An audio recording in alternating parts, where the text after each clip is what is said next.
ಒಬ್ರಾದ್ಮೇಲೆ ಒಬ್ರು ತೇಜಸ್ ಅವರು. ಈಗ ನಾನು ಹೇಳ್ದಂಗೆ ಈಗ 4 ಜನ ಸೇಫ್ ಆಗ್ಬೇಕು. ಚಿನ್ನಯ್ಯ, ಸುಜಾತಾ ಭಟ್ ತರದವರು ಕಾನೂನಾತ್ಮಕವಾದ ಪ್ರಕ್ರಿಯೆಗಳನ್ನ ರಾಬರ್ಟ್ ಅವ್ರು ಹೇಳ್ದ ಹಾಗೆ ಹರಾಸ್ಮೆಂಟ್ ಆದ್ರೂ ಪರವಾಗಿಲ್ಲ ಅನುಭವಿಸಬೇಕು. ಹಿಂಗಿದೆ ಲಾಜಿಕ್. ಸಮೀರ್ ಸಿಗಾಕ್ಸಿದ್ರು ನೋಡಿ. ಇದರಲ್ಲಿ ಎಷ್ಟು ವ್ಯವಸ್ಥಿತವಾಗಿ ಒಬ್ಬ ದಲಿತ ಚಿನ್ನಯ್ಯ, ಅವನ ಇಡೀ ಪಾಪ ಅವರ ಪತ್ನಿ ನೋಡಿದ್ರೆ ಗೋಳಾಡ್ತಾರೆ. ಆತನನ್ನ ಅನಾಥ ಮಾಡಿದ್ರು. ಆತನ ಮುಂದೆ ಇಟ್ಕೊಂಡು ಅದೇ ಜಾಗದಲ್ಲಿ ಏನಕ್ಕೆ ಗಿರೀಶ್ ಮಠನ್ ಅವರವರ ಸಂಬಂಧಿಕರು ಬರಬಾರ್ದು, ಮಾತೆತ್ತಿರ ಕೇಳ್ತಾರಲ್ಲ, ನಿಮ್ಮ ಮಕ್ಕಳು ಯಾಕೆ ಬರಕ್ಕಾಗಲ್ಲ, ಇವ್ರ ಯಾಕೆ ಬರಕ್ಕಾಗಲ್ಲ ಅಂತ ಏನಕ್ಕೆ ಇವ್ರ ಮನೆಯವ್ರನ್ನ ಕರ್ಸಕ್ಕಾಗಿಲ್ಲ? ಇದ್ರ ಜೊತೆಗೆ ಚಿನ್ನಯ್ಯನ ಜೀವನ ಹಾಳು ಮಾಡೋದಲ್ದೇನೆ ಅವನು ಯೂಟ್ಯೂಬರ್ ಮೊಹಮ್ಮದ್ ಸಮೀರ ಅವ್ನು ಏನೋ ಒಂದು ಕಂಟೆಂಟ್ ಮಾಡ್ಕೊಂಡು ಏನು ಅವನ್ಪಾಡ್ ಅವನು ರಮ್ಮಿ ಆಪ್ ಪ್ರಮೋಷನ್ ಮಾಡ್ಕೊಂಡು ವಶೀಕರಣ ಆಪ್ ಪ್ರಮೋಷನ್ ಮಾಡ್ಕೊಂಡಿದ್ದ. ಅವ್ನ್ ಎಂತ ಭವಿಷ್ಯ ಇತ್ತು ಅಂತಂದ್ರೆ ಅವನು ಅದೇ ತರ ಅವ್ನು ಆಪ್ ಮಾಡ್ಕೊಂಡು ಪ್ರಮೋಷನ್ ಮಾಡ್ಕೊಂಡು ಹೋಗಿದ್ರೆ ಅವ್ನು ಮದ್ರಾಸದಲ್ಲಿ ಒಳ್ಳೆ ಪ್ರೀಚರ್ ಆಗಿರ್ಬೋದಾಗಿತ್ತು. ಅದಕ್ಕೂ ಮಸಿ ಬೆಳೆದ್ರು ಅವನ್ಗೆ. ಇವತ್ತು ಇವ್ರಿಬ್ರು ಜೀವನಾನು ಹಾಳು ಮಾಡಿ ಒಂದ್ ಕಡೆ ದಲಿತರಿಗೂ ಸಹ ಮೋಸ ಮಾಡಿದ್ರು, ಇದ್ ಕಡೆ ಮುಸಲ್ಮಾನ್ ಕೂಡ ಮೋಸ ಮಾಡಿದ್ರು. ಪಾಪ ಅವ್ರಿಗೆ ಅಷ್ಟು ವಯಸ್ಸಾಗಿದೆ. ಇಂತ ಏಜ್ ಅಲ್ಲೂ ಸಹ ಅವರು ಬೆಂಗಳೂರಿಂದ ಬೆಳ್ತಂಗಡಿ ಹೋಗ್ಬೇಕು. ಅವ್ರ ಬಗ್ಗೆನೂ ಯೋಚನೆ ಮಾಡ್ದೇನೆ ಇವರ ತನ್ನ ಸ್ವಂತಕ್ಕೋಸ್ಕರ, ತನ್ನ ಸ್ವಾರ್ಥಕ್ಕೋಸ್ಕರ ಇಷ್ಟು ಜನ ಬಲಿಪಶು ಮಾಡಿದ್ರಲ್ಲ, ಈ ಎಷ್ಟರ ಮಟ್ಟಿಗೆ ಸರಿ ಇದೆ? ಮತ್ತೆ ಇವ್ರಿಗೆ ಯಾವ ಅಧಿಕಾರಿಗಳು ಬೇಕು ಅದೇ ಅಧಿಕಾರಿಗಳು ಇರಬೇಕು ಅಂತ ಇವರು ನೇಮಕ ಮಾಡಿದ್ದು. ನಿಷ್ಠಾವಂತ ಅಧಿಕಾರಿ ಮಂಜುನಾಥ್ ಗೌಡ ನೇಮಕ ಆದ ತಕ್ಷಣ ಇವರೆಲ್ಲ ವಿರೋಧ ಮಾಡ್ತಾರೆ. ಏನಕ್ಕೆ ಅಂತ ಆತನ ವಿರೋಧ ಅವರು ಮಂಜುನಾಥ್ ಗೌಡ ಎಂಕ್ವೈರಿ ಮಾಡದೆ ಇವರ ನಾಟಕಗಳು ನಡೆಯೋದಿಲ್ಲ ಅಂತ. ಇವ್ರಿಗೆ ಹೇಗ್ ಬೇಕೋ ಎಲ್ಲ ಅದೇ ತರ ಸೆಟ್ ಮಾಡ್ಕೊಂಡಿದ್ದರು.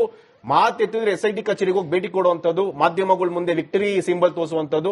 ನಾವು ಎಲ್ಲ ಹೇಳಿದಿರಿ, SIT ಅಂದ್ರೆ ಪ್ರಣವ್ ಮೋಹಂತಿ ಅವ್ರನ್ನೇ ಭೇಟಿ ಮಾಡಿ ಬಂದಿರೋ ಹಾಗೆ ನಟನೆ ಮಾಡುವಂತದ್ದು. ಇಷ್ಟೆಲ್ಲ ಧೈರ್ಯವಾಗಿರ್ಬೇಕಾರೆ, ಇವ್ರ ಹತ್ರ ಸಾಕ್ಷ್ಯಗಳು ಇರ್ಬೇಕಾರೆ, ಇವ್ರ ಮಾತೆತ್ತಿದ್ರೆ ಕೀಪ್ಯಾಡ್ ಮೊಬೈಲ್ ತೋರಿಸ್ಕೊಂಡು ಸಾಕ್ಷಿಗಳಿದೆ ಅಂತ ಸಾಕ್ಷ್ಯ ಕೊಡ್ಬೋದಲ್ಲ SIT ಕಚೇರಿಗೆ ಹೋಗಿ? ಈ ಸಾಕ್ಷ್ಯಗಳು ಈಗಲೂ ಕೂಡ ಬರ್ಲಿಲ್ಲಪ್ಪ. ಮೊಬೈಲ್ ನಲ್ಲಿ ಇದ್ದದ್ದು, ಹಾಗೆ 367 ಮಿಸ್ಸಿಂಗ್ ಕೇಸ್ಗಳದ್ದು, ಇದು ಯಾವ್ದು ಕೂಡ ಆಚೆ ಬರ್ತಾನೆ ಇಲ್ಲ. ಇನ್ಯಾವಾಗ ಬರುತ್ತೆ ನೋಡಿ. ಕೀಪ್ಯಾಡ್ ಮೊಬೈಲ್ ನೋಡ್ಬಿಟ್ಟು ಅವ್ರು ದಂಗಾಗಿದ್ದಾರೆ. ಕೀಪ್ಯಾಡ್ ಮೊಬೈಲ್ ಅಲ್ಲಿ ಸಾಕ್ಷ್ಯಗಳು ಹೇಗೆ ಸಾಧ್ಯ ಅಂತ ಅದಕ್ಕೆ ದಂಗಾಗೋಗಿದ್ದಾರೆ ಅವರು. ಕೊಡಬಹುದಿಲ್ಲ ಈಗಲೂ ಸಾಕ್ಷ್ಯ. ಅವರು ಈಗಲೂ ಸಾಕ್ಷಿಗಳು ಕೊಟ್ರೆ ಆರಾಮ ಓಡಾಡ್ಕೊಂಡಿರ್ಬೋದಾಗಿತ್ತು. ಇವ್ರು SIT ನ ಸ್ವಾಗತ ಮಾಡಿ SIT ಆಗಿದೆ ನಮ್ಗೆ ಹೋರಾಟದ ಜಯ ಅಂತಂದವರು ಇವತ್ತೇನಕ್ಕೆ ಕೇಸ್ನ ಕ್ವಾಶ್ ಮಾಡಿ ಅಂತ ಕೋರ್ಟ್ಗೆ ಹೋಗಿದ್ದಾರೆ. ಒಬ್ರಾದ್ಮೇಲೆ ಒಬ್ರು ತೇಜಸ್ ಅವರು. ಈಗ ನಾನು ಹೇಳ್ದಂಗೆ ಈಗ 4 ಜನ ಸೇಫ್ ಆಗ್ಬೇಕು. ಚಿನ್ನಯ್ಯ, ಸುಜಾತಾ ಭಟ್ ತರದವರು ಕಾನೂನಾತ್ಮಕವಾದ ಪ್ರಕ್ರಿಯೆಗಳನ್ನ ರಾಬರ್ಟ್ ಅವ್ರು ಹೇಳ್ದ ಹಾಗೆ ಹರಾಸ್ಮೆಂಟ್ ಆದ್ರೂ ಪರವಾಗಿಲ್ಲ ಅನುಭವಿಸಬೇಕು. ಹಿಂಗಿದೆ ಲಾಜಿಕ್. ಸಮೀರ್ ಸಿಗಾಕ್ಸಿದ್ರು ನೋಡಿ. ಇದರಲ್ಲಿ ಎಷ್ಟು ವ್ಯವಸ್ಥಿತವಾಗಿ ಒಬ್ಬ ದಲಿತ ಚಿನ್ನಯ್ಯ, ಅವನ ಇಡೀ ಪಾಪ ಅವರ ಪತ್ನಿ ನೋಡಿದ್ರೆ ಗೋಳಾಡ್ತಾರೆ. ಆತನನ್ನ ಅನಾಥ ಮಾಡಿದ್ರು. ಆತನ ಮುಂದೆ ಇಟ್ಕೊಂಡು ಅದೇ ಜಾಗದಲ್ಲಿ ಏನಕ್ಕೆ ಗಿರೀಶ್ ಮಠನ್ ಅವರವರ ಸಂಬಂಧಿಕರು ಬರಬಾರ್ದು, ಮಾತೆತ್ತಿರ ಕೇಳ್ತಾರಲ್ಲ, ನಿಮ್ಮ ಮಕ್ಕಳು ಯಾಕೆ ಬರಕ್ಕಾಗಲ್ಲ, ಇವ್ರ ಯಾಕೆ ಬರಕ್ಕಾಗಲ್ಲ ಅಂತ ಏನಕ್ಕೆ ಇವ್ರ ಮನೆಯವ್ರನ್ನ ಕರ್ಸಕ್ಕಾಗಿಲ್ಲ? ಇದ್ರ ಜೊತೆಗೆ ಚಿನ್ನಯ್ಯನ ಜೀವನ ಹಾಳು ಮಾಡೋದಲ್ದೇನೆ ಅವನು ಯೂಟ್ಯೂಬರ್ ಮೊಹಮ್ಮದ್ ಸಮೀರ ಅವ್ನು ಏನೋ ಒಂದು ಕಂಟೆಂಟ್ ಮಾಡ್ಕೊಂಡು ಏನು ಅವನ್ಪಾಡ್ ಅವನು ರಮ್ಮಿ ಆಪ್ ಪ್ರಮೋಷನ್ ಮಾಡ್ಕೊಂಡು ವಶೀಕರಣ ಆಪ್ ಪ್ರಮೋಷನ್ ಮಾಡ್ಕೊಂಡಿದ್ದ. ಅವ್ನ್ಗೆ ಎಂತ ಭವಿಷ್ಯ ಇತ್ತು ಅಂತಂದ್ರೆ ಅವನು ಅದೇ ತರ ಅವ್ನು ಆಪ್ ಮಾಡ್ಕೊಂಡು ಪ್ರಮೋಷನ್ ಮಾಡ್ಕೊಂಡು ಹೋಗಿದ್ರೆ ಅವ್ನು ಮದ್ರಾಸದಲ್ಲಿ ಒಳ್ಳೆ ಪ್ರೀಚರ್ ಆಗಿರ್ಬೋದಾಗಿತ್ತು. ಅದಕ್ಕೂ ಮಸಿ ಬೆಳೆದ್ರು ಅವನ್ಗೆ. ಇವತ್ತು ಇವ್ರಿಬ್ರು ಜೀವನಾನು ಹಾಳು ಮಾಡಿ ಒಂದ್ ಕಡೆ ದಲಿತರಿಗೂ ಸಹ ಮೋಸ ಮಾಡಿದ್ರು, ಇದ್ ಕಡೆ ಮುಸಲ್ಮಾನ್ ಕೂಡ ಮೋಸ ಮಾಡಿದ್ರು. ಪಾಪ ಅವ್ರಿಗೆ ಅಷ್ಟು ವಯಸ್ಸಾಗಿದೆ. ಇಂತ ಏಜ್ ಅಲ್ಲೂ ಸಹ ಅವರು ಬೆಂಗಳೂರಿಂದ ಬೆಳ್ತಂಗಡಿ ಹೋಗ್ಬೇಕು. ಅವ್ರ ಬಗ್ಗೆನೂ ಯೋಚನೆ ಮಾಡ್ದೇನೆ ಇವರ ತನ್ನ ಸ್ವಂತಕ್ಕೋಸ್ಕರ, ತನ್ನ ಸ್ವಾರ್ಥಕ್ಕೋಸ್ಕರ ಇಷ್ಟು ಜನ ಬಲಿಪಶು ಮಾಡಿದ್ರಲ್ಲ, ಈ ಎಷ್ಟರ ಮಟ್ಟಿಗೆ ಸರಿ ಇದೆ? ಮತ್ತೆ ಇವ್ರಿಗೆ ಯಾವ ಅಧಿಕಾರಿಗಳು ಬೇಕು ಅದೇ ಅಧಿಕಾರಿಗಳು ಇರಬೇಕು ಅಂತ ಇವರು ನೇಮಕ ಮಾಡಿದ್ದು. ನಿಷ್ಠಾವಂತ ಅಧಿಕಾರಿ ಮಂಜುನಾಥ್ ಗೌಡ ನೇಮಕ ಆದ ತಕ್ಷಣ ಇವರೆಲ್ಲ ವಿರೋಧ ಮಾಡ್ತಾರೆ. ಏನಕ್ಕೆ ಅಂತ ಆತನ ವಿರೋಧ ಅವರು ಮಂಜುನಾಥ್ ಗೌಡ ಎಂಕ್ವೈರಿ ಮಾಡದೆ ಇವರ ನಾಟಕಗಳು ನಡೆಯೋದಿಲ್ಲ ಅಂತ. ಇವ್ರಿಗೆ ಹೇಗ್ ಬೇಕೋ ಎಲ್ಲ ಅದೇ ತರ ಸೆಟ್ ಮಾಡ್ಕೊಂಡಿದ್ದರು. ಮಾತೆತ್ತಿದ್ರೆ SIT ಕಚೇರಿಗೆ ಹೋಗಿ ಭೇಟಿ ಕೊಡುವಂತದ್ದು, ಮಾಧ್ಯಮಗಳ ಮುಂದೆ ವಿಕ್ಟರಿ ಸಿಂಬಲ್ ತೋರಿಸುವಂತದ್ದು. ನಾವು ಎಲ್ಲ ಹೇಳಿದಿರಿ, SIT ಅಂದ್ರೆ ಪ್ರಣವ್ ಮೋಹಂತಿ ಅವ್ರನ್ನೇ ಭೇಟಿ ಮಾಡಿ ಬಂದಿರೋ ಹಾಗೆ ನಟನೆ ಮಾಡುವಂತದ್ದು. ಇಷ್ಟೆಲ್ಲ ಧೈರ್ಯವಾಗಿರ್ಬೇಕಾರೆ, ಇವ್ರ ಹತ್ರ ಸಾಕ್ಷ್ಯಗಳು ಇರ್ಬೇಕಾರೆ, ಇವ್ರ ಮಾತೆತ್ತಿದ್ರೆ ಕೀಪ್ಯಾಡ್ ಮೊಬೈಲ್ ತೋರಿಸ್ಕೊಂಡು ಸಾಕ್ಷಿಗಳಿದೆ ಅಂತ ಸಾಕ್ಷ್ಯ ಕೊಡ್ಬೋದಲ್ಲ SIT ಕಚೇರಿಗೆ ಹೋಗಿ? ಈ ಸಾಕ್ಷ್ಯಗಳು ಈಗಲೂ ಕೂಡ ಬರ್ಲಿಲ್ಲಪ್ಪ. ಮೊಬೈಲ್ ನಲ್ಲಿ ಇದ್ದದ್ದು, ಹಾಗೆ 367 ಮಿಸ್ಸಿಂಗ್ ಕೇಸ್ಗಳದ್ದು, ಇದು ಯಾವ್ದು ಕೂಡ ಆಚೆ ಬರ್ತಾನೆ ಇಲ್ಲ. ಇನ್ಯಾವಾಗ ಬರುತ್ತೆ ನೋಡಿ. ನಮಗಿರೋ ಕೀಪ್ಯಾಡ್ ಮೊಬೈಲ್ ನೋಡ್ಬಿಟ್ಟು ಅವ್ರು ದಂಗಾಗಿದ್ದಾರೆ. ಕೀಪ್ಯಾಡ್ ಮೊಬೈಲ್ ಅಲ್ಲಿ ಸಾಕ್ಷ್ಯಗಳು ಹೇಗ್ ಸಾಧ್ಯ ಅಂತ ಅದಕ್ಕೆ ದಂಗಾಗೋಗಿದ್ದಾರೆ ಅವರು. ಕೊಡೋದಿಲ್ಲ ಈಗಲೂ ಸಾಕ್ಷ್ಯ. ಅವರು ಈಗಲೂ ಸಾಕ್ಷಿಗಳು ಕೊಟ್ರೆ ಆರಾಮ ಓಡಾಡ್ಕೊಂಡಿರ್ಬೋದಾಗಿತ್ತು. ಇವ್ರು SIT ನ ಸ್ವಾಗತ ಮಾಡಿ SIT ಆಗಿದೆ ನಮ್ಗೆ ಹೋರಾಟದ ಜಯ ಅಂತಂದವರು ಇವತ್ತೇನಕ್ಕೆ ಕೇಸ್ನ ಕ್ವಾಶ್ ಮಾಡಿ ಅಂತ ಕೋರ್ಟ್ಗೆ ಹೋಗಿದ್ದಾರೆ. ಒಬ್ರಾದ್ಮೇಲೆ ಒಬ್ರು ತೇಜಸ್ ಅವರು. ಈಗ ನಾನು ಹೇಳ್ದಂಗೆ ಈಗ 4 ಜನ ಸೇಫ್ ಆಗ್ಬೇಕು. ಚಿನ್ನಯ್ಯ, ಸುಜಾತಾ ಭಟ್ ತರದವರು ಕಾನೂನಾತ್ಮಕವಾದ ಪ್ರಕ್ರಿಯೆಗಳನ್ನ ರಾಬರ್ಟ್ ಅವ್ರು ಹೇಳ್ದ ಹಾಗೆ ಹರಾಸ್ಮೆಂಟ್ ಆದ್ರೂ ಪರವಾಗಿಲ್ಲ ಅನುಭವಿಸಬೇಕು. ಹಿಂಗಿದೆ ಲಾಜಿಕ್. ಸಮೀರ್ ಸಿಗಾಕ್ಸಿದ್ರು ನೋಡಿ. ಇದರಲ್ಲಿ ಎಷ್ಟು ವ್ಯವಸ್ಥಿತವಾಗಿ ಒಬ್ಬ ದಲಿತ ಚಿನ್ನಯ್ಯ ಅವನ ಇಡೀ ಪಾಪ ಅವರ ಪತ್ನಿ ನೋಡಿದ್ರೆ ಗೋಳಾಡ್ತಾರೆ. ಆತನನ್ನ ಅನಾಥ ಮಾಡಿದ್ರು. ಆತನ ಮುಂದೆ ಇಟ್ಕೊಂಡು ಅದೇ ಜಾಗದಲ್ಲಿ ಏನಕ್ಕೆ ಗಿರೀಶ್ ಮಠನ್ ಅವರವರ ಸಂಬಂಧಿಕರು ಬರಬಾರ್ದು ಮಾತೆತ್ತಿರ ಕೇಳ್ತಾರಲ್ಲ, ನಿಮ್ಮ ಮಕ್ಕಳು ಯಾಕೆ ಬರಕ್ಕಾಗಲ್ಲ, ಇವ್ರ ಯಾಕೆ ಬರಕ್ಕಾಗಲ್ಲ ಅಂತ ಏನಕ್ಕೆ ಇವ್ರ ಮನೆಯವ್ರನ್ನ ಕರ್ಸಕ್ಕಾಗಿಲ್ಲ.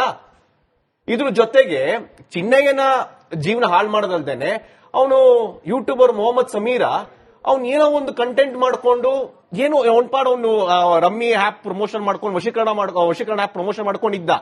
ಅವ್ನ್ ಎಂತ ಭವಿಷ್ಯ ಇತ್ತು ಅಂತಂದ್ರೆ ಅವನು ಅದೇ ತರ ಅವ್ನು ಆಪ್ ಮಾಡ್ಕೊಂಡು ಪ್ರಮೋಷನ್ ಮಾಡ್ಕೊಂಡು ಹೋಗಿದ್ರೆ ಅವ್ನು ಮದ್ರಾಸದಲ್ಲಿ ಒಳ್ಳೆ ಪ್ರೀಚರ್ ಆಗಿರ್ಬೋದಾಗಿತ್ತು. ಅದಕ್ಕೂ ಮಸಿ ಬೀಳಿದ್ರು ಅವನ್ಗೆ. ಇವತ್ತು ಇವ್ರಿಬ್ರು ಜೀವನಾನು ಹಾಳು ಮಾಡಿ ಒಂದ್ ಕಡೆ ದಲಿತರಿಗೂ ಸಹ ಮೋಸ ಮಾಡಿದ್ರು, ಇದ್ ಕಡೆ ಮುಸಲ್ಮಾನ್ ಕೂಡ ಮೋಸ ಮಾಡಿದ್ರು. ಪಾಪ ಅವ್ರಿಗೆ ಅಷ್ಟು ವಯಸ್ಸಾಗಿದೆ. ಇಂತ ಏಜ್ ಅಲ್ಲೂ ಸಹ ಅವರು ಬೆಂಗಳೂರಿಂದ ಬೆಳ್ತಂಗಡಿ ಹೋಗ್ಬೇಕು. ಅವ್ರ ಬಗ್ಗೆನೂ ಯೋಚನೆ ಮಾಡ್ದೇನೆ ಇವರ ತನ್ನ ಸ್ವಂತಕ್ಕೋಸ್ಕರ ತನ್ನ ಸ್ವಾರ್ಥಕ್ಕೋಸ್ಕರ ಇಷ್ಟು ಜನ ಬಲಿಪಶು ಮಾಡಿದ್ರಲ್ಲ, ಈ ಎಷ್ಟರ ಮಟ್ಟಿಗೆ ಸರಿ ಇದೆ. ಮತ್ತೆ ಇವ್ರಿಗೆ ಯಾವ ಅಧಿಕಾರಿಗಳು ಬೇಕು ಅದೇ ಅಧಿಕಾರಿಗಳು ಇರಬೇಕು ಅಂತ ಇವರು ನೇಮಕ ಮಾಡಿದ್ದು. ನಿಷ್ಠಾವಂತ ಅಧಿಕಾರಿ ಮಂಜುನಾಥ್ ಗೌಡ ನೇಮಕ ಆದ ತಕ್ಷಣ ಇವರೆಲ್ಲ ವಿರೋಧ ಮಾಡ್ತಾರೆ. ಏನಕ್ಕೆ ಅಂತ ಆತನ ವಿರೋಧ ಅವರು ಮಂಜುನಾಥ್ ಗೌಡ ಎಂಕ್ವೈರಿ ಮಾಡಿದ್ರೆ ಇವರ ನಾಟಕಗಳು ನಡೆಯೋದಿಲ್ಲ ಅಂತ. ಇವ್ರಿಗೆ ಹೇಗ್ ಬೇಕೋ ಎಲ್ಲ ಅದೇ ತರ ಸೆಟ್ ಮಾಡ್ಕೊಂಡಿದ್ದರು. ಮಾತೆತ್ತಿದ್ರೆ SIT ಕಚೇರಿಗೆ ಹೋಗಿ ಭೇಟಿ ಕೊಡುವಂತದ್ದು, ಮಾಧ್ಯಮಗಳ ಮುಂದೆ ವಿಕ್ಟರಿ ಸಿಂಬಲ್ ತೋರಿಸುವಂತದ್ದು. ನಾವು ಎಲ್ಲ ಹೇಳಿದಿರಿ. SIT ಅಂದ್ರೆ ಪ್ರಣವ್ ಮೊಹಂತಿ ಅವ್ರನ್ನೇ ಭೇಟಿ ಮಾಡಿ ಬಂದಿರೋ ಹಾಗೆ ನಟನೆ ಮಾಡುವಂತದ್ದು. ಇಷ್ಟೆಲ್ಲ ಧೈರ್ಯವಾಗಿರ್ಬೇಕಾರೆ ಇವ್ರ ಹತ್ರ ಸಾಕ್ಷ್ಯಗಳು ಇರ್ಬೇಕಾರೆ ಇವ್ರ ಮಾತೆತ್ತಿದ್ರೆ ಕೀಪ್ಯಾಡ್ ಮೊಬೈಲ್ ತೋರಿಸ್ಕೊಂಡು ಸಾಕ್ಷಿಗಳಿದೆ ಅಂತ ಸಾಕ್ಷ್ಯ ಕೊಡ್ಬೋದಲ್ಲ SIT ಕಚೇರಿಗೆ ಹೋಗಿ. ಈ ಸಾಕ್ಷ್ಯಗಳು ಈಗಲೂ ಕೂಡ ಬರ್ಲಿಲ್ಲಪ್ಪ. ಮೊಬೈಲ್ ನಲ್ಲಿ ಇದ್ದದ್ದು ಹಾಗೆ 367 ಮಿಸ್ಸಿಂಗ್ ಕೇಸ್ಗಳದ್ದು ಇದು ಯಾವ್ದು ಕೂಡ ಆಚೆ ಬರ್ತಾನೆ ಇಲ್ಲ. ಇನ್ಯಾವಾಗ ಬರುತ್ತೆ ಅನ್ನೋದು ನಮಗಿರೋ ಕೀಪ್ಯಾಡ್ ಮೊಬೈಲ್ ನೋಡ್ಬಿಟ್ಟು ಅವ್ರು ದಂಗಾಗಿದ್ದಾರೆ. ಕೀಪ್ಯಾಡ್ ಮೊಬೈಲ್ ಅಲ್ಲಿ ಸಾಕ್ಷ್ಯಗಳು ಹೇಗ್ ಸಾಧ್ಯ ಅಂತ ಅದಕ್ಕೆ ದಂಗಾಗೋಗಿದ್ದಾರೆ ಅವರು. ಕೊಡೋದಿಲ್ಲ ಈಗಲೂ ಸಾಕ್ಷ್ಯ. ಅವರು ಈಗಲೂ ಸಾಕ್ಷಿಗಳು ಕೊಟ್ರೆ ಆರಾಮ ಓಡಾಡ್ಕೊಂಡಿರ್ಬೋದಾಗಿತ್ತು. ಇವ್ರು SIT ನ ಸ್ವಾಗತ ಮಾಡಿ SIT ಆಗಿದೆ ನಮ್ಗೆ ಹೋರಾಟದ ಜಯ ಅಂತಂದವರು ಇವತ್ತೇನಕ್ಕೆ ಕೇಸ್ನ ಕ್ವಾಶ್ ಮಾಡಿ ಅಂತ ಕೋರ್ಟ್ಗೆ ಹೋಗಿದ್ದಾರೆ. ಒಬ್ರಾದ್ಮೇಲೆ ಒಬ್ರು ತೇಜಸ್ ಅವರು. ಈಗ ನಾನು ಹೇಳ್ದಂಗೆ ಈಗ 4 ಜನ ಸೇಫ್ ಆಗ್ಬೇಕು. ಚಿನ್ನಯ್ಯ, ಸುಜಾತಾ ಭಟ್ ತರದವರು ಕಾನೂನಾತ್ಮಕವಾದ ಪ್ರಕ್ರಿಯೆಗಳನ್ನ ರಾಬರ್ಟ್ ಅವ್ರು ಹೇಳ್ದ ಹಾಗೆ ಹರಾಸ್ಮೆಂಟ್ ಆದ್ರೂ ಪರವಾಗಿಲ್ಲ ಅನುಭವಿಸಬೇಕು. ಹಿಂಗಿದೆ ಲಾಜಿಕ್. ಸಮೀರ್ ಸಿಗಾಕ್ಸಿದ್ರು ನೋಡಿ. ಇದರಲ್ಲಿ ಎಷ್ಟು ವ್ಯವಸ್ಥಿತವಾಗಿ ಒಬ್ಬ ದಲಿತ ಚಿನ್ನಯ್ಯ ಅವನ ಇಡೀ ಪಾಪ ಅವರ ಪತ್ನಿ ನೋಡಿದ್ರೆ ಗೋಳಾಡ್ತಾರೆ. ಆತನನ್ನ ಅನಾಥ ಮಾಡಿದ್ರು. ಆತನ ಮುಂದೆ ಇಟ್ಕೊಂಡು ಅದೇ ಜಾಗದಲ್ಲಿ ಏನಕ್ಕೆ ಗಿರೀಶ್ ಮಠನ್ ಅವರವರ ಸಂಬಂಧಿಕರು ಬರಬಾರ್ದು ಮಾತೆತ್ತಿರ ಕೇಳ್ತಾರಲ್ಲ, ನಿಮ್ಮ ಮಕ್ಕಳು ಯಾಕೆ ಬರಕ್ಕಾಗಲ್ಲ, ಇವ್ರ ಯಾಕೆ ಬರಕ್ಕಾಗಲ್ಲ ಅಂತ ಏನಕ್ಕೆ ಇವ್ರ ಮನೆಯವ್ರನ್ನ ಕರ್ಸಕ್ಕಾಗಿಲ್ಲ. ಇದ್ರ ಜೊತೆಗೆ ಚಿನ್ನಯ್ಯನ ಜೀವನ ಹಾಳು ಮಾಡೋದಲ್ದೇನೆ ಅವನು ಯೂಟ್ಯೂಬರ್ ಮೊಹಮ್ಮದ್ ಸಮೀರ ಅವ್ನು ಏನೋ ಒಂದು ಕಂಟೆಂಟ್ ಮಾಡ್ಕೊಂಡು ಏನು ಅವನ್ಪಾಡ್ ಅವನು ರಮ್ಮಿ ಆಪ್ ಪ್ರಮೋಷನ್ ಮಾಡ್ಕೊಂಡು ವಶೀಕರಣ ಆಪ್ ಪ್ರಮೋಷನ್ ಮಾಡ್ಕೊಂಡಿದ್ದ. ಅವ್ನ್ ಎಂತ ಭವಿಷ್ಯ ಇತ್ತು ಅಂತಂದ್ರೆ ಅವನು ಅದೇ ತರ ಅವ್ನು ಆಪ್ ಮಾಡ್ಕೊಂಡು ಪ್ರಮೋಷನ್ ಮಾಡ್ಕೊಂಡು ಹೋಗಿದ್ರೆ ಅವ್ನು ಮದ್ರಾಸದಲ್ಲಿ ಒಳ್ಳೆ ಪ್ರೀಚರ್ ಆಗಿರ್ಬೋದಾಗಿತ್ತು. ಅದಕ್ಕೂ ಮಸಿ ಬೀಳಿದ್ರು ಅವನ್ಗೆ. ಇವತ್ತು ಇವ್ರಿಬ್ರು ಜೀವನಾನು ಹಾಳು ಮಾಡಿ ಒಂದ್ ಕಡೆ ದಲಿತರಿಗೂ ಸಹ ಮೋಸ ಮಾಡಿದ್ರು, ಇದ್ ಕಡೆ ಮುಸಲ್ಮಾನ್ ಕೂಡ ಮೋಸ ಮಾಡಿದ್ರು. ಪಾಪ ಅವ್ರಿಗೆ ಅಷ್ಟು ವಯಸ್ಸಾಗಿದೆ. ಇಂತ ಏಜ್ ಅಲ್ಲೂ ಸಹ ಅವರು ಬೆಂಗಳೂರಿಂದ ಬೆಳ್ತಂಗಡಿ ಹೋಗ್ಬೇಕು. ಅವ್ರ ಬಗ್ಗೆನೂ ಯೋಚನೆ ಮಾಡ್ದೇನೆ ಇವರ ತನ್ನ ಸ್ವಂತಕ್ಕೋಸ್ಕರ ತನ್ನ ಸ್ವಾರ್ಥಕ್ಕೋಸ್ಕರ ಇಷ್ಟು ಜನ ಬಲಿಪಶು ಮಾಡಿದ್ರಲ್ಲ, ಈ ಎಷ್ಟರ ಮಟ್ಟಿಗೆ ಸರಿ ಇದೆ. ಮತ್ತೆ ಇವ್ರಿಗೆ ಯಾವ ಅಧಿಕಾರಿಗಳು ಬೇಕು ಅದೇ ಅಧಿಕಾರಿಗಳು ಇರಬೇಕು ಅಂತ ಇವರು ನೇಮಕ ಮಾಡಿದ್ದು. ನಿಷ್ಠಾವಂತ ಅಧಿಕಾರಿ ಮಂಜುನಾಥ್ ಗೌಡ ನೇಮಕ ಆದ ತಕ್ಷಣ ಇವರೆಲ್ಲ ವಿರೋಧ ಮಾಡ್ತಾರೆ. ಏನಕ್ಕೆ ಅಂತ ಆತನ ವಿರೋಧ ಅವರು ಮಂಜುನಾಥ್ ಗೌಡ ಎಂಕ್ವೈರಿ ಮಾಡಿದ್ರೆ ಇವರ ನಾಟಕಗಳು ನಡೆಯೋದಿಲ್ಲ ಅಂತ. ಇವ್ರಿಗೆ ಹೇಗ್ ಬೇಕೋ ಎಲ್ಲ ಅದೇ ತರ ಸೆಟ್ ಮಾಡ್ಕೊಂಡಿದ್ದರು. ಮಾತೆತ್ತಿದ್ರೆ SIT ಕಚೇರಿಗೆ ಹೋಗಿ ಭೇಟಿ ಕೊಡುವಂತದ್ದು, ಮಾಧ್ಯಮಗಳ ಮುಂದೆ ವಿಕ್ಟರಿ ಸಿಂಬಲ್ ತೋರಿಸುವಂತದ್ದು. ನಾವು ಎಲ್ಲ ಹೇಳಿದಿರಿ. SIT ಅಂದ್ರೆ ಪ್ರಣವ್ ಮೊಹಂತಿ ಅವ್ರನ್ನೇ ಭೇಟಿ ಮಾಡಿ ಬಂದಿರೋ ಹಾಗೆ ನಟನೆ ಮಾಡುವಂತದ್ದು.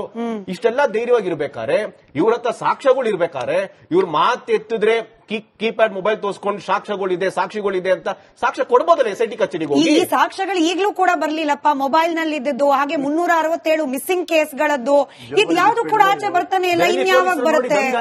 ಇನ್ಯಾವಾಗ ಬರುತ್ತೆ ಅನ್ನೋದು ಕೀಪ್ಯಾಡ್ ಮೊಬೈಲ್ ನೋಡ್ಬಿಟ್ಟು ಅವ್ರು ದಂಗಾಗಿದ್ದಾರೆ. ಕೀಪ್ಯಾಡ್ ಮೊಬೈಲ್ ಅಲ್ಲಿ ಸಾಕ್ಷ್ಯಗಳು ಹೇಗ್ ಸಾಧ್ಯ ಅಂತ ಅದಕ್ಕೆ ದಂಗಾಗೋಗಿದ್ದಾರೆ ಅವರು. ಕೊಡೋದಿಲ್ಲ ಈಗಲೂ ಸಾಕ್ಷ್ಯ. ಅವರು ಈಗಲೂ ಸಾಕ್ಷಿಗಳು ಕೊಟ್ರೆ ಆರಾಮ ಓಡಾಡ್ಕೊಂಡಿರ್ಬೋದಾಗಿತ್ತು.